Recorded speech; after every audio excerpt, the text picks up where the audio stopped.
Hi, everybody, and welcome to Day 5, Tangent and Segment Theorems.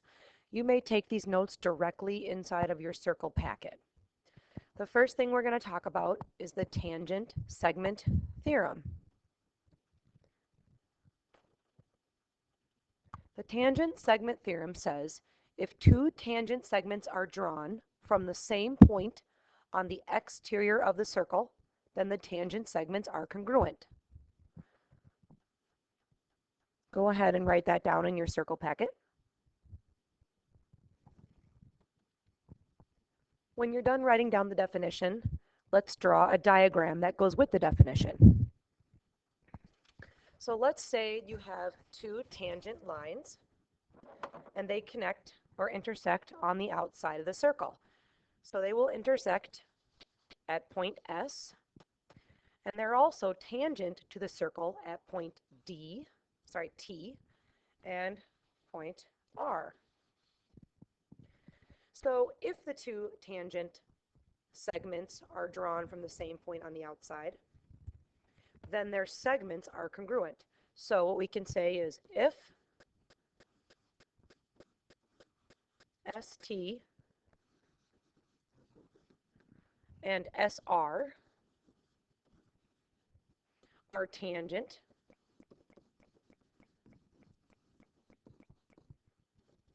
then segment ST is congruent to segment SR. These two segments here. Let's go ahead and add an example to your packet. If JK equals 4x plus 7 and JM equals 7x minus 8, and they're tangent to circle L, we can solve for x. So let's label our diagram. From J to K, we have 4x plus 7. And from J to M, we have 7x minus 8. By the theorem, segment JK is congruent to segment JM. So we can set them equal to each other.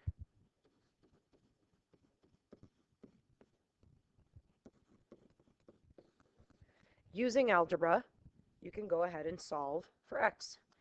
X is going to be equal to 5.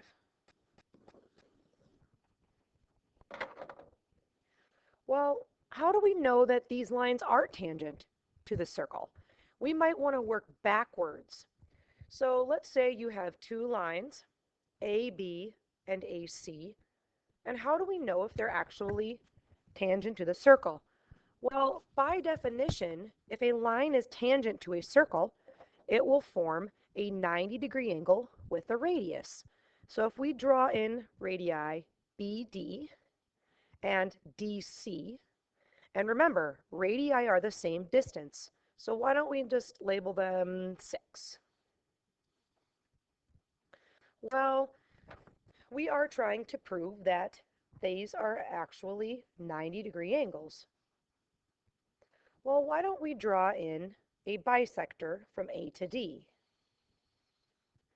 Now we have created two right triangles. Let's say the distance from A to B was 8, and the distance from A to C is also 8.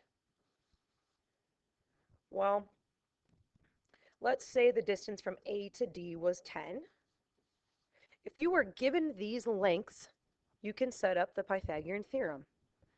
So we have 6 squared is one of the legs, we have 8 squared is the other leg, and 10 squared is the hypotenuse. So we have 36 plus 64. Does that equal 100? Yes, it does. So we can conclude that triangle ABD and triangle ACD are right triangles, which means line AB is tangent to circle D, and so is line AC. Let's go to the next part of the circle packet. Let's talk about the external secant segment. The definition is secant segments that lie on the outside of the circle. Go ahead and draw the diagram also. I'll give you a few minutes. Let's go ahead and label our diagram with secant segments. So let's label this point D. Let's label this one point A. Remember, secants cross the circle in two places. Let's label this point P, B, and E. The secant segments are parts of the secant lines. So if we were to identify them, the secant segments would be the inside segments, AD and BE. These two pieces. The external segments that are created would be the segments on the outside of the circle.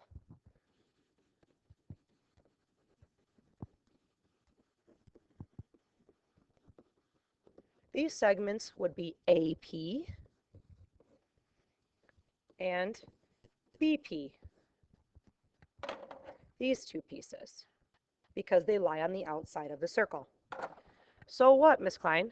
Well, this secant segment theorem will help you find and solve for pieces of these circles and these lines.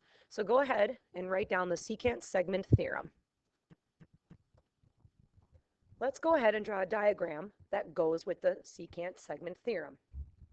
So let's label this point C, H, G, P, and N. Well, if you take a look here, let's say we were to draw two triangles. So if we connect the external segments and we make a triangle with the inside segments, you can see that the red triangle is a smaller or shrunk down version, a ratio of the green triangle. So to use this theorem,